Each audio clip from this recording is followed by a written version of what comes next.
Alright, you freak biscuits. Welcome to episode 17 of Banged Up with Bruce Oldham. Got a little pain on the chest today for those of you guys watching. Don't worry, I will take a shower eventually.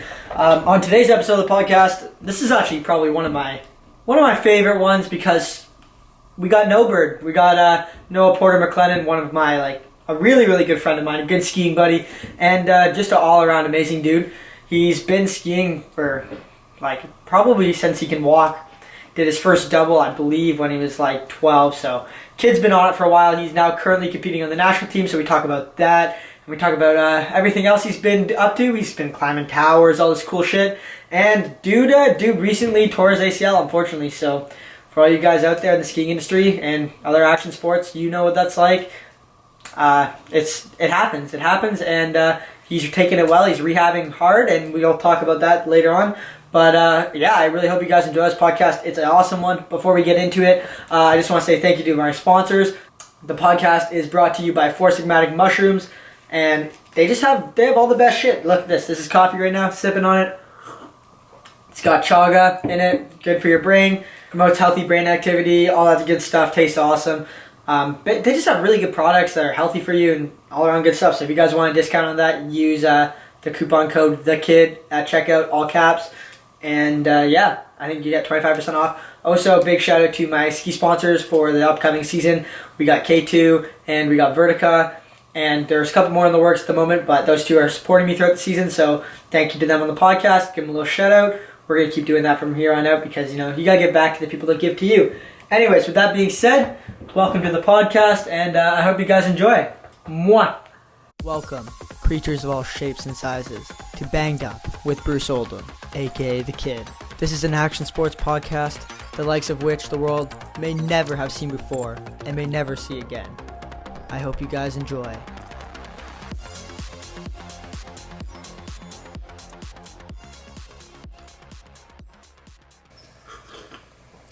It's good to have you on, No Bird. All right, let's get into the podcast, big guy. Happy to be here. Happy to see you, man. You look beautiful as ever. Nice blue shirt, looking great. You're growing the hair back out, eh? It's always been growing out. What are you talking about? Getting the nice bond going. I want to see some dreads this year. Dreads, eh? It would be pretty sick. It'd be definitely something interesting. Just flow, though. Yeah, exactly. All right, well, me and you were just talking off air a little bit. Just seeing how you've been and how everything's going. Seems like you've been doing good, man. You've just been chilling, rehabbing, hanging out, enjoying life and everything. But I guess I'll just start this off with asking first question. Just let the listeners know how you've been spending your quarantine, what you've been up to, how you've been staying active, getting after it still. How have I been spending my quarantine? Yeah, man. What have you been doing? Well, I was actually really lucky and fortunate during the midst of quarantine. I got my surgery, so I was posted for a while on the sofa. I was pretty much on that thing for 2 weeks straight, just icing my knees, dealing with the pain, and then slowly as I started to get better, I was doing some stretches. I was starting to walk again. So for a good chunk of my quarantine, it was mostly just recovering from surgery. Yeah. So you got your surgery done during the whole COVID stuff? Because, I know a lot of people's surgery and stuff got canceled because of that. Yeah, a lot of people did, and I got really fortunate. I got really lucky that I went to a different hospital outside of Ottawa. Yeah. And they were able to do my surgery there, so I got super lucky. Oh, nice. Yeah, because I know it's been a problem for a couple other people I know. They got injured and they couldn't get surgery or anything right now, which is a huge pain in the ass. And then, obviously, I know you, so you've been doing, you said you're hanging out with the friends at the college and stuff. You still climbing towers and all that nonsense, or trying to just try to stay away from that? But before surgery, I was still climbing some roofs and some cranes and stuff, but ever since surgery, and I also ended up fracturing these two bones here after surgery. I was gonna say, I heard a rumor when I was at Maximize this week that you might have re-broke your hand or wrist or something, or broke your hand or wrist or something. But I didn't want to bring it up because I didn't know if you wanted anybody to know or not. I didn't know if that was under the radar. I was kind of trying to avoid it from my coaches. I didn't want them to get at me or anything. Yeah. But they found out, and now it's like, I got surgery like 3 weeks ago, and it's like, my hands are only 100% again. Yeah, dude, it looks a little puffy, a little swollen up. Oh, you think that's why he's just saying for like a boxing glove? How'd you do that? I was on a sharp turn on my bike. I was going pretty quick, and my back tire just slid out on me, and I threw my hand out in front of me, and it took all the power, all the weight. So. Where were you biking? Just in town, or were you hitting trails? Okay, I was gonna say, you hitting trails like that quick after surgery and stuff? Fucking monster. I'm not much of a mountain biker. No, dude, me either. That shit's terrifying. Ripping through the trees.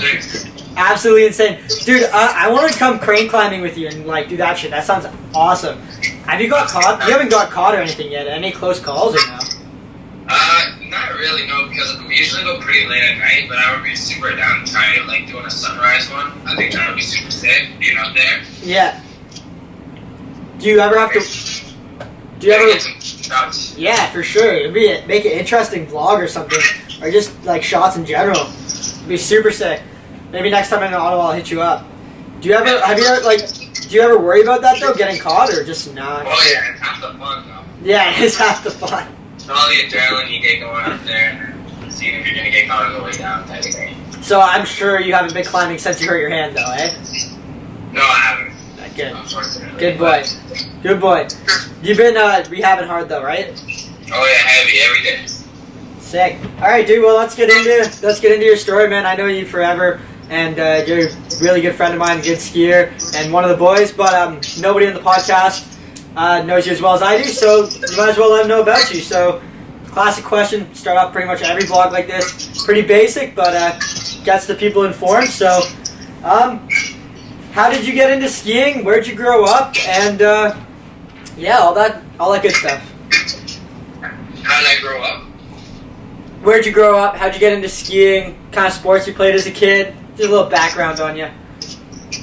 Alrighty, so I was born and raised in Ottawa, Ontario, which is where I live right now. And I grew up, I started skiing at a very young age because my parents owned a condo up at a ski hill in Quebec called Mont Tremblant. Yeah. And I would go up there every weekend, and we would just go skiing because my mom loves skiing so much. And then I made my way into freestyle skiing at around 6 years old. Yep. When my dad brought me through a training park for the first time, and pretty much I went one run down there, and I wouldn't want to go on any other run. So I got glued there. Yeah. And then I joined a freestyle club at Tremblant when I was around 8 years old. And started competing at like 9, and ever since then it's just been a whole roller coaster of competitions and training and skiing. Yeah, I was gonna ask you. That was one of my next questions because I actually do a little bit. I do a little bit of questions so I don't get completely fucking lost. Because podcast and talking like this is not my strong suit, man. But that's what I'm working on it. Anyways, yes, you've been competing for a long time, but that's way back in the day when Tremblant had like a super sick park. Like their park was pretty cool. They had like pretty good rails, pretty good jumps, and now it's kind of gone downhill from there. But yeah, because they switched ownerships, right? So yeah. I think they were owned by Interwest or whatever, and then it switched. So then they took away the park patch, and now they have limits on how big they can build their jumps and stuff. So it's pretty brutal now, but I still love it there. It's still a good place to share with little homies. Yeah, for sure. So you still go there and ride like here and there in the winter? Yeah, as much as I can, right? Because we're always gone. We're traveling. Yeah, exactly. And stuff, so I don't get up there as often anymore, but it's still a good time once we're up there. Yeah, for sure. And I gotta ask, you've obviously heard the infamous Tremblant story where the guy tries to jump 2 jumps? I have heard it. Okay, I just had to make sure. Alright, and apparently he died, so. Yeah, apparently he tried to jump from one jump to the next and landed on the takeoff of the second jump. Did not even come close to making landing. Not ideal. I remember growing up, I used to actually compete.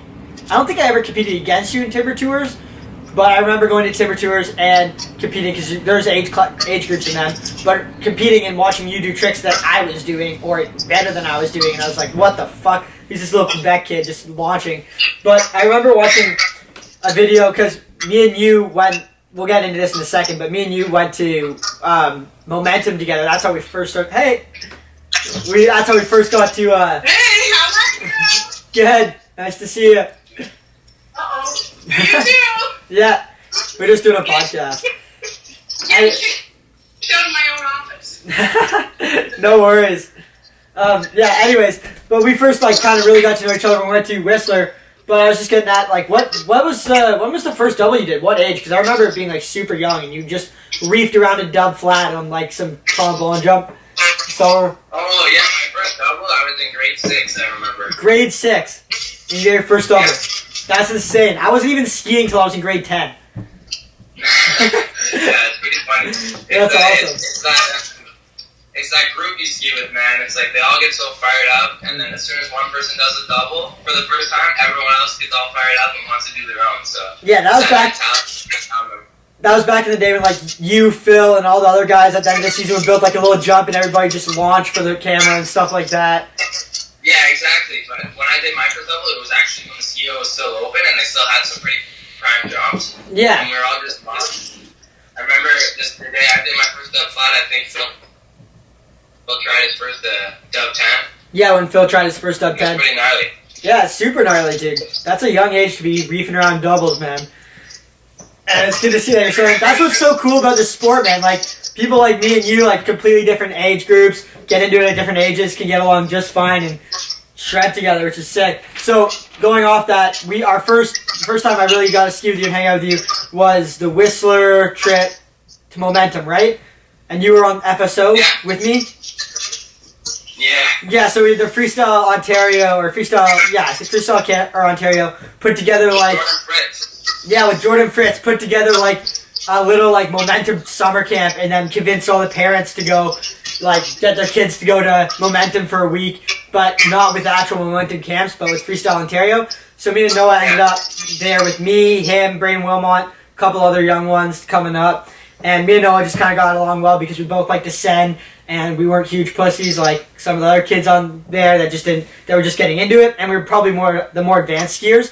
So we were just like running around through the village like, it was like 6 years ago, just doing flips off everything, rocks, everything like that, playgrounds, and then we'd go trampoline on this like sketchy like above ground Olympic trampoline.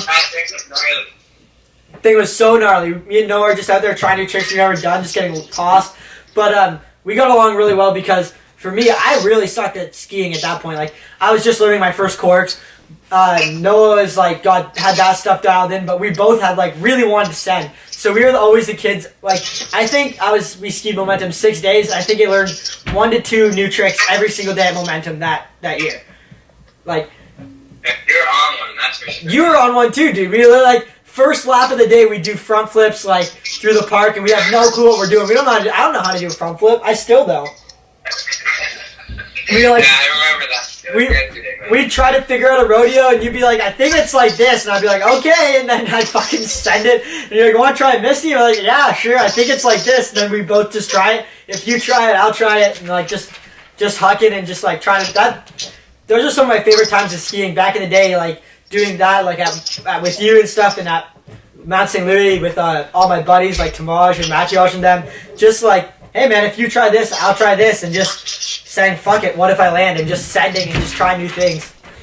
So I remember when you sent it off the big jump, I think you did like a rodeo 9 screaming, and we were with Matt Walker, and Matt Walker was like, yo, and that kid himself, he would have just gotten me a letter. No, I wasn't doing rodeo 9s back then. I was doing straight up 9 screamings. Pencil 540 screamings and then pencil out. I did a 1260 screaming seaman, but like on axis, so I did 540 screaming seaman, uncross, and then did a switch 9 in the air, just penciled, just wrapping my arms and just spinning. Yeah, that was ridiculous. Oh man. Oh, and I remember you trying to hug your meat off that loopy rail. Yeah, I was trying to do a Misty out of that, and I didn't work. I actually have the video somewhere. I'll throw it in the podcast for people watching on YouTube. You can go check it out. It's fucking just getting tossed. I have a little edit in there. That's good times, man. Anyways, after that, me and you kind of competed in timber tours, went our own way, did a little bit of stuff. We saw each other here and there competing, and but then we both ended up on the Ontario team together. You ended up. Were you on the you were on the team a year after I got on, or the same year? I think we joined the same year. I think we joined the same year. Anyways, we had some really good times, man. We competed a lot. We got to ski a lot together. We got just like, dude, living in a house with I mean, you know as good as anybody, we were animals back then. I definitely did not behave like any 16, 17-year-old kid should, and neither did anybody else. I don't know how anybody in FSO put up with any of our shit, but we had some really good times. So, and really good trips too. So, what's your favorite trip / like contest, like, or just overall, like, just trip we took together with the team? And what's your best memories from the team? It's probably gonna be I think it was probably my first Oz trip, man. The first time I ever went to Australia, it was like the first time I had ever been away from home for that long. And I was with like a whole bunch of group of guys. I'd never had an experience like that before. Yeah, that was a whack one. Yeah, and then Brandon Boomhauer was there too. Yeah. R.I.P. to the man. Yeah, rest in peace, Boomy. Ski in peace. It was super cool. I had to play like frisbee golf every day, and I got to ski parachute, something like I'd only seen in videos before. Yeah, and then me and you were just working on tricks at parachute. You go in the train every day. It was so sick through the mountain, and then like just a different vibe. I wish we got out more and did like more things around Oz instead of just kind of hanging out in the house. But we did some fun stuff. Me and Kyle had some food fights in the house. Rylan and Saxon had their little fight. Oh my god. A lot of good times. Their wine that trip was pretty gnarly. Yeah, we actually got after it because for those of you guys who know how we did it on Ontario team is, and it's like this on most teams almost. They do 3 training days on and then 1 day off. So the 3 training days, you stay pretty chill. You go to bed at a decent time, kind of just get ready to ski the next day. But after the last day of skiing, you have the day off the next day. So everybody would just absolutely get plowed. I don't know. We were definitely. Oh my god, dude! I forgot about us trying to sneak into the bar. Did you end up going? Sneak into the bar in Australia? Yeah, because we all went in. I used Brandon's ID, and we got like everybody's IDs got taken to the police station, and we got kicked out of the bar after we got in. I remember that because Scott was bragging about how he was the only one who got in. Yeah, because we all got in, and then like we ordered a couple drinks, had a couple drinks, and man, like look how young I look now. It was like 5 years ago. I looked like I was 2, and then we all got kicked out, and all the IDs got pulled and taken to the police station. Oh my god, I forgot about that. Absolutely brutal. Yeah, good. I like that. Good trip for sure. But a little mortgage. The water ramp camps were actually pretty sick as well, man.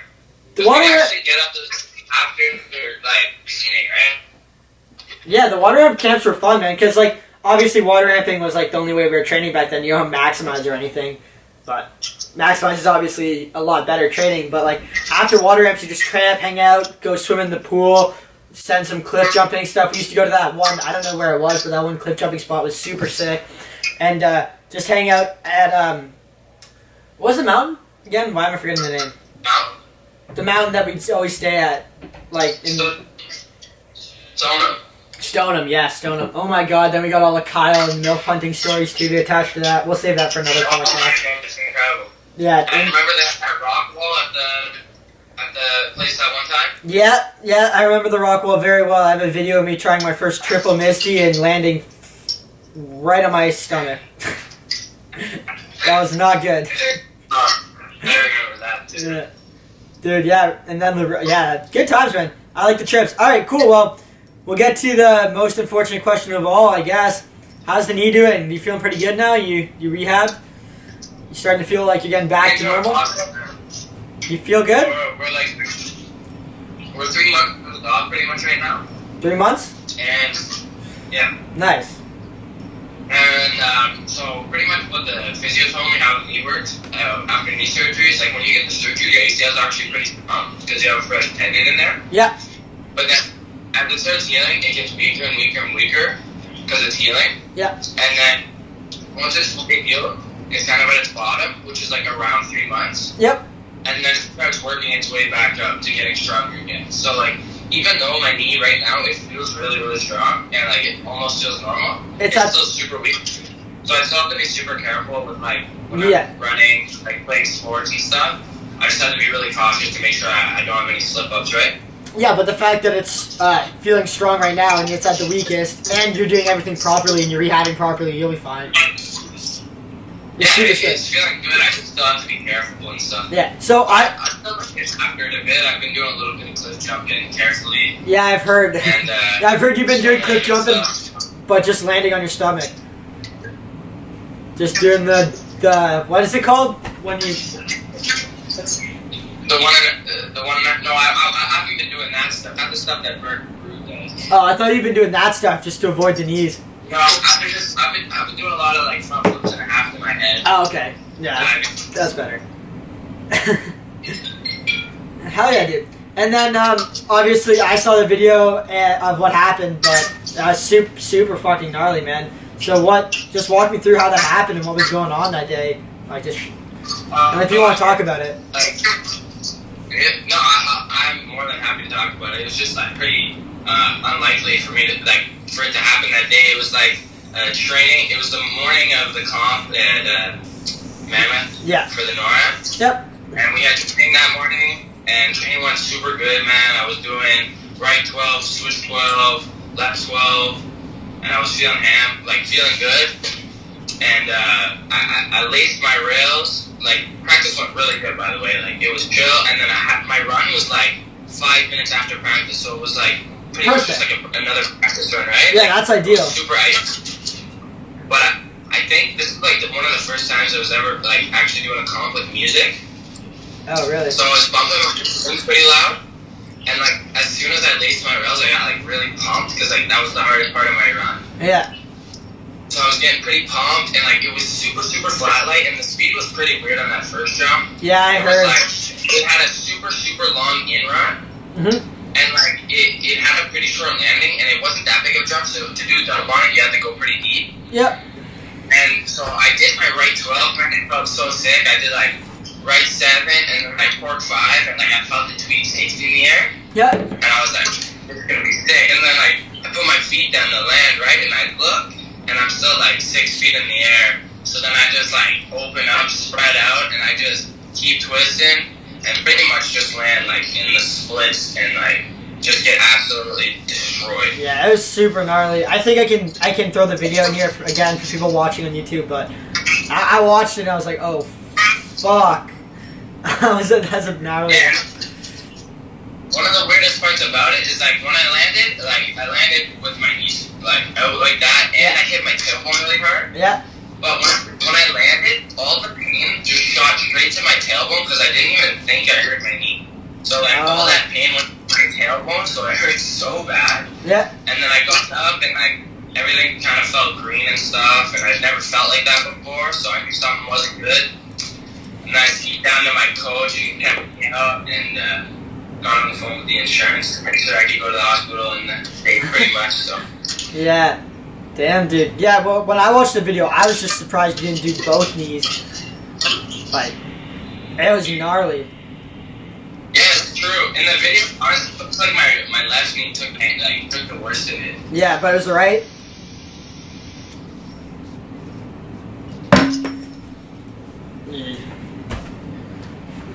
Yeah, you just cut out for a second because the Wi-Fi's cancer. Pat's playing Fortnite. Podcast Pat is on the interwebs or something. You cut out here. Yeah, it's his day off. We're hanging out in his room, but I got the podcast in like his corner of the room, so in my basement, but he's living here now, so yeah. But anyways, the season before this one, like even leading up to this season, you did your first triple at Sass Bay, which is insane. I remember seeing that, the switch triple to like the basement.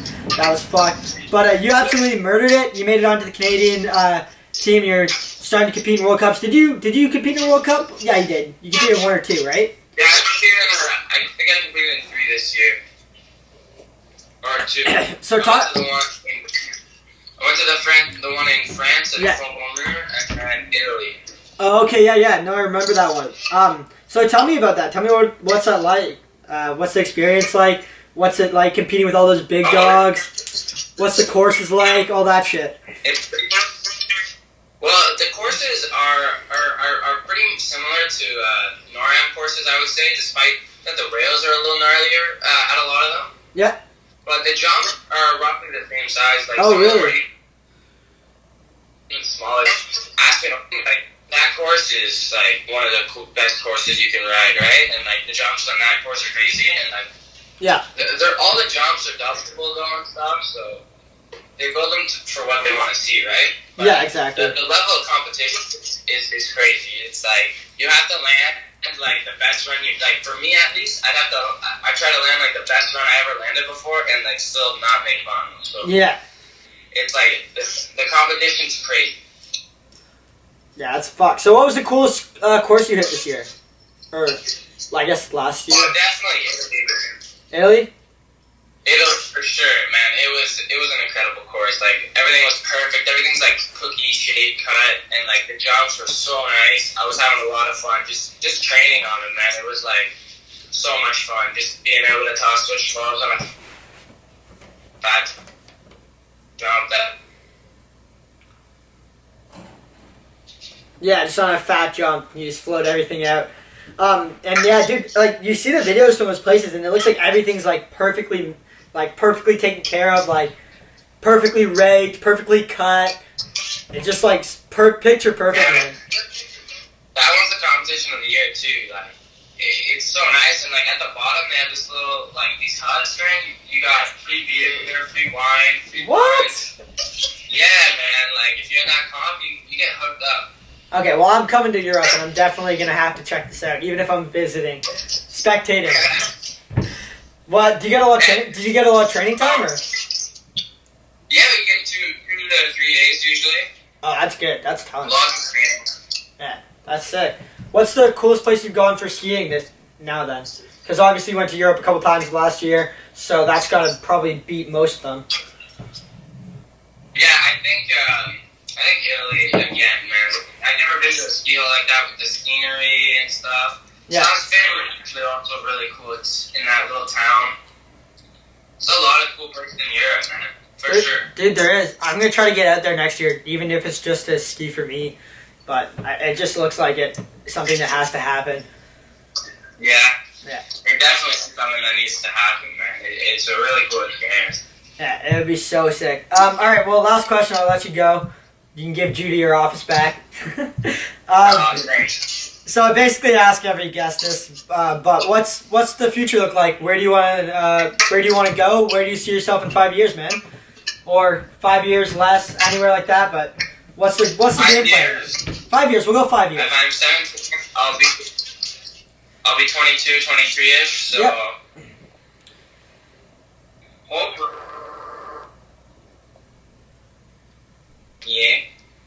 Full time, I guess. Yep, skiing full time. Be traveling, competing on the Canadian team still.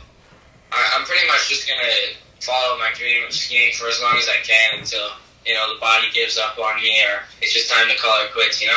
Well, that's the way most of us want to see it happening, man. And hopefully it does happen that way, dude. Do you see yourself competing in X Games and stuff by that time? 5 years from now? Because 5 years is a lot of time. You can do a lot of shit in 5 years, man. Trust me. Oh, yeah, I know. Yeah, I've done a lot in 1 year, man. Imagine what you can do in 5. So, is that something you see yourself doing? Because also the Olympics will be coming around in 5 years. Obviously, that's something you'd like to be a part of. Oh, it would be, and it would be a treat to have to be there. Do you see any video parts or any urban or anything like that in those 5 years? Or are you kind of more focusing on slope and then maybe after? I've never actually thought of really pursuing the urban part. I know, I've seen they're so gnarly nowadays, and the level of skiing that goes into them is playing a full season. It's so easy to get injured in something like urban, you know.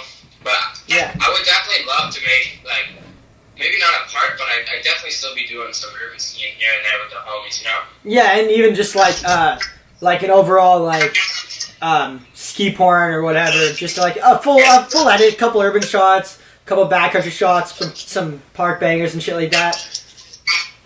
Big time. Yeah, for sure, dude. And then any ideal sponsors for that? You're gonna be working with Red Bull? Is that on the fucking radar, or am I gonna hook you up with Bang Energy? Man, maybe Bang Energy, bro. Dude. I don't see Red Bull in my future. I'm more of a banger. You're more of a Bang Energy guy. Dude, I had my first Bang Energy yesterday at an 8-hour drive home from Maximize. Dude. Pardon? I had my first Bang Energy on the way home yesterday from Maximize, 8-hour drive, and I was like, I gotta get going. It's like liquid cocaine, man. It gets you. You're gonna make that drive happen. Really? It works out well considering how much coffee you drink? Considering how much coffee I have, it works very well. I would highly suggest it. Like, if I was about to do a quad cork, I would slam 2 or 3 of those, have a little mini heart attack on the in run, and then just let it go. I'm surprised, man. Yeah. Like, I have like a coffee in the morning, and I'm freaking set. Like, it boosts me, man. It does, man. Especially when you stay away from the caffeine for a little bit. Like, if you only have 1 coffee a day, or even less than that, you really do notice it. I've been trying to cut back, but it pushes you through the day sometimes when you need it, right?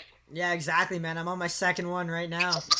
But I was up at 5:30 today because my girlfriend wanted to watch the sunrise. I was up at 4:50 today.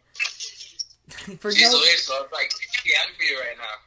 Yeah, dude, no reason at all. Like, I was driving home, it was like, I bagged all day at Maximize, finished at like 2, and then had to drive 8 hours home, got home at like 8:39, and then I had a bunch of stuff to plan because I'm running a little student odd jobs business. So I got like to plan some employees, got to plan some work. So I was up to like 12 planning that shit, and then I woke up at 4:50. Fuck, man, it's only like what? We're recording this at 1, and it's been a long day already, man. I'm ready for a power nap. Yeah. You're just a unit, man. The kid is a unit, dude. I'm getting into it, man. I'm starting to get more shit done each day, finding new ways to get more shit done and be more productive. But the problem is I find each time I do something like that, I find more things that interest me, and I just got way too much shit going on that it's like I'm like not half-assing, but I don't have enough time to commit to everything. So I gotta either find somebody to take it over or like help me out with it, or just fucking ditch it. Yeah. Are you still doing your MMA? Yeah, all the gyms have been closed down, and the one I usually go to is in Barrie. So I usually go to the one in Barrie. I usually go to the one in Barrie, in the winter when I'm living in Barrie, just skiing. But there's a jiu-jitsu place that opened up in Perry Sound, and they're doing a little bit of striking now and stuff, so I've been doing that. But they're closed right now because of COVID, and they can't open up, so I've just been doing some shit in my basement, but yeah. I wish, dude, I want to get in a fight, man. I want some more fights. I want some. It interests me. I would love to have some fights down the line. I would love to rock up to a contest, just beat the shit from my MMA fight the week before. Just fucking limp onto the slope course, ready to go. Incredible. Yeah. Anyways, man. The fights, yeah. The fights. The fights that were just on a couple of days ago. UFC 251. Yeah. Yeah. It was good. I liked all the fights. Did you watch it? No, I didn't. No. The last fight with Usman and Masvidal was alright, but it was kind of a boring fight. Other than that, it was a really good card. It was super sick. But yeah, I've been watching all the fights. So anybody who wants to watch fights online, go to crackstreams.com. And that's what I use. I can just stream it for free. Doesn't give your computer that many viruses, so you're set. Dude, it's been such a blessing because I couldn't find a streaming site, and then some random guy told me to use Crack Streams. Haven't had a problem with it in the last year. A year? A year, bro. I've been using Crack Streams since the beginning of the winter. So, not quite a year, but a long time. Consistency right there, man. Dude, it is, bro. They just don't take it down. But there's like 2 or 3 ones, so if they take one down, you just go to the next one. Crack Streams, that's it. Alright, I'll end this podcast right here, Noah. Thanks for coming on, man. Alright, so before we end off this podcast, you delicate clam rams, I hope you guys enjoyed it just as much as I did. Noah's an awesome dude. He's a young up-and-comer in the game, and the kid kills it, man. The kid is on. He's a really good friend of mine. He loves to send just about as much as I do, or even more than I do, so yeah, it's super good and super great guy in general. If you guys haven't had the opportunity to go like or rate the podcast wherever you're listening to it on, I would really appreciate it. We can help grow the podcast. I can get cooler guests on for you guys. Hopefully I can get some funding behind the podcast, and then we can really get into it, get a little better little better camera quality, a little better audio quality, because right now we're using the crack camera, which is not ideal. So if you guys like and rate it, or leave a comment on wherever you're listening to it, iTunes, Spotify, Podbean, or if you're just listening to it on YouTube, watching the video, if you give me a thumbs up and subscribe if you haven't already, that would be amazing. And yeah, help the kid out, and the kid will help you guys out. All right, with that being said, I'll see you in the next podcast next Tuesday. Yep, next Tuesday. Cheers. Love you all. Mwah.